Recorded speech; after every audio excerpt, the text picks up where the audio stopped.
তার সাক্ষাৎ হয় বছরের মাত্র 2টি মাস, আষাঢ় ও শ্রাবণ মাসে। ঘন ঘোর অন্ধকার করে যখন মেঘ আকাশের বার্তা নিয়ে মৃত্তিকার কাছে পৌঁছয়, তখন বজ্রের শব্দে আকাশের বাণী মৃত্তিকাকে আসন্ন মিলনের জন্য প্রস্তুত হতে বলে। পৃথিবীবাসী অত বোঝে না, অমন গম্ভীর তীব্র শব্দে মুহুর্মুহু কেঁপে ওঠে। ধরণী শান্ত হবে নাকি ধ্বংসলীলায় মেতে উঠবে, এই ভয়ে কাল গুনতে থাকে।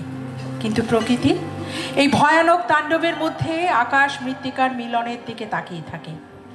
কবিগুরু রবীন্দ্রনাথ ঠাকুর এই ভয়ানক তাণ্ডব প্রত্যক্ষ করেছেন, তবে ভীত হননি, বরং প্রকৃতির মিলনকে প্রতিটি পলে অনুভব করেছেন।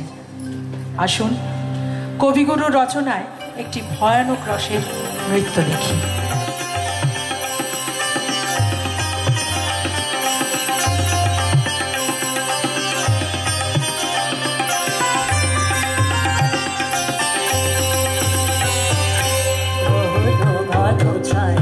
গগন ঘনাইয়া জীবিত দশ দিশে স্তম্ভিত কানন সব চরাচর আকুল।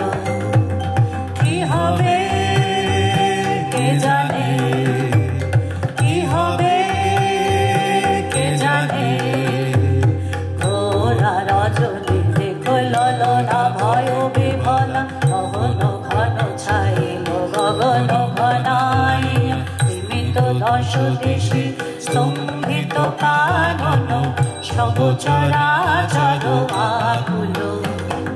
কি হবে কে জানে, কি হবে কে জানে।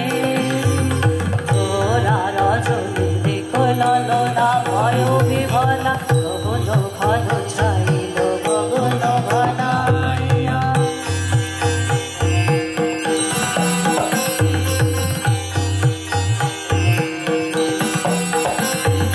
চমকে চমকে সহসা দেখো জ্বলে, চকিতে চকিতে মাটি ছুটিল বিজলি। চমকে চমকে সহসা দেখো জ্বলে, চকিতে চকিতে মাটি ছুটিল বিজলি। হর হর চরাচর পলকে ঝলকিয়া মূরতি মেরে যায় গগন